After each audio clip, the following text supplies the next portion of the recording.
ఇంతన్నాడే గంగరాజు అన్నట్టున్నది మా తెలంగాణ సర్పంచ్ల పరిస్థితి. 5 నెలలుగా అందని గౌరవ వేతనం, సర్పంచులో తీవ్ర నైరాశ్యం. కొత్త సర్పంచులు బాధ్యతలు స్వీకరించి 5 నెలలైన రూపాయి విధించని ప్రభుత్వం. ఒక్క జిల్లాలోనే సర్పంచుల జీతాల బకాయిలు 2.05 కోట్లు. వార్డు సభ్యులకు సిట్టింగ్ ఫీజులు కరువు. పాత సర్పంచులకు 18 నెలల బకాయిలు పెండింగ్. తమ బిల్లుల కోసం కాంట్రాక్టర్లు చుట్టూ తిరుగుతున్న వైనం. గ్రామాల్లో కుంటుపడిన పంచాయతీ పాలన. వారే వా మావాడు మస్తు రాసిండా. కాకపోతే 5,000 పెద్ద లెక్కన అంటే ఎంతో కొంత ఒక్కసారి ఎంత వస్తుంది ఇప్పుడు సర్పంచ్? ఇప్పుడు 10,000 వస్తుంది. 10,000 పెద్ద లెక్కన అంటే ఎంతో కొంత యూజ్ అవుతుంది కదా.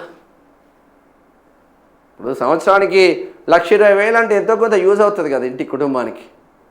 అందరూ అక్రమాలు చేయలేరు కదా సర్పంచులు. కొందరు లంగాలు ఉండే, కొందరు లఫంగాలు ఉండే, కొందరు మంచోడు ఉండే. ఆ మంచోనికి అయితే యూజ్ అవుతుంది కదా.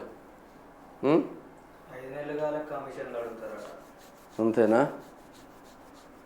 రాష్ట్రంలో కొత్తగా ఎన్నికైన సర్పంచ్లకు ఇప్పటి వరకు గౌరవ వేతనం అందకపోవడంతో వారిలో తీవ్ర ఆందోళన వ్యక్తమవుతుంది. వారు బాధ్యతలు స్వీకరించి 5 నెలలు గడిచిపోయిన పైసా కూడా చేతికి అందలేదు. దీంతో గత ప్రభుత్వం మాదిరిగానే తమకు గౌరవ వేతనం చెల్లిస్తారా లేదా అనే అనుమానాలు సర్పంచులు మొదలయ్యాయి.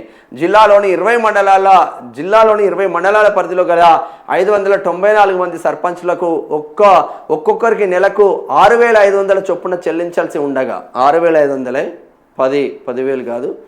బాధ్యతలు చేపట్టినప్పటి నుంచి ఇప్పటి వరకు వారికి 2,05,50,440 బకాయిలు పేరుకుపోయాయి. 5 నెలలుగా ఉలుకు పలుకు లేదు. గతేడాది డిసెంబర్ నెలలో పంచాయతీ ఎన్నికలు ముగిసిన తర్వాత అదే నెల 22వ తేదీన కొత్త సర్పంచులు బాధ్యతలు స్వీకరించారు. అప్పటి నుంచి మే నెల వరకు 5 నెలలుగా తమ గౌరవ వేతనం గురించి ఎలాంటి ఉలుకు పలుకు లేకపోవడంతో వారు అయోమయానికి గురవుతున్నారు. సర్పంచులు బాధ్యతలు స్వీకరించిన వెంటనే అధికారులు బ్యాంకు ఖాతాల వివరాలను తీసుకున్నప్పటికీ నిధులు మాత్రం జమ చేయడం లేదు.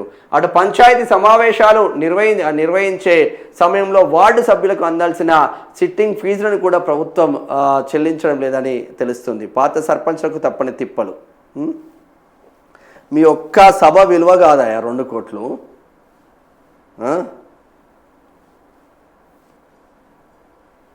అది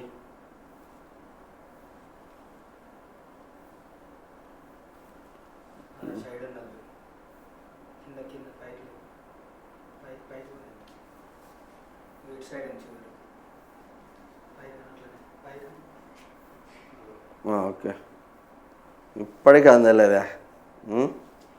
గత ప్రభుత్వం హయాం నాటి గౌరవ వేతన బకాయిలు రావాల్సి ఉందని పాత సర్పంచులు చెప్తున్నారు. గత పాలక వర్గాల్లో సర్పంచులకు కొనసాగిన వారికి ఏకంగా 18 నెలల వేతనం రావాల్సి ఉంది. తమ పదవీ కాలం పూర్తయి 2 ఏళ్లు గడిచిపోయినా ఇంకా రావాల్సిన గౌరవ వేతనం చెల్లించకపోవడం ఎంతవరకు సమంజసమని వారు ప్రశ్నిస్తున్నారు. తమ బకాయిలను కూడా వెంటనే మరి మీదెందుకు ఆగుతలేదురా నాయన?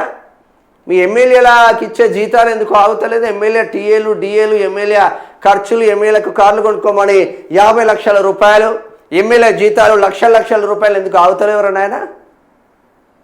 బీఆర్ఎస్ కాలంలో పాత సర్పంచులకు 18 నెలల నుంచి జీతాలు లేవు. వీళ్లకు డిసెంబర్ నుంచి ఇప్పటి వరకు జీతాలు లేవు. మంచిగానే ఉన్నది కథ, గట్టిగానే ఉన్నది. నిండా ముంచుతున్న సర్పంచులు నిండా ముంచిన ప్రభుత్వాలు అని చెప్పుకోవచ్చు. ఈ విషయంలో కాంట్రాక్టర్ల పరిస్థితి అట్లనే.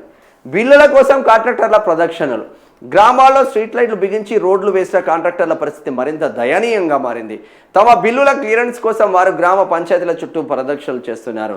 అయితే మాకే 5 నెలలుగా గౌరవ వేతనం ఇస్తలేరు, ఇక మీ బిల్లుల కోసం నిధులు ఎక్కడి నుంచి తేవాలి అంటూ సర్పంచులు ఎదురు ప్రశ్నిస్తున్నారు.